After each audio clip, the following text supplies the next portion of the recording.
এই রাজমিস্ত্রির ছেলেরা এবং স্কুল শিক্ষকের ছেলেরা যখন আসলে এই স্ফিয়ারে আসছে, এটা কিন্তু আসলে কেউই মেনে নিতে পারে নাই।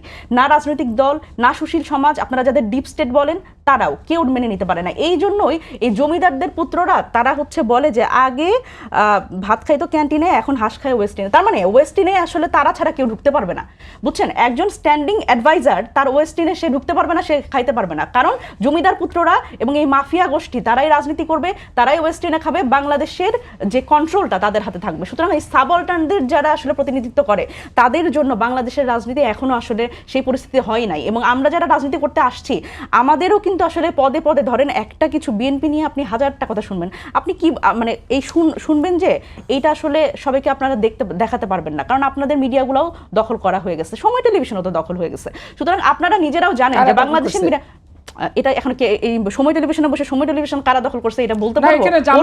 এটা তো এখন এটা না বলি, এটা না বলি, এটা খারাপ লাগে যে টিভিতে আসছে, এই টিভিতে এসে এর ব্যাপারে না বলি।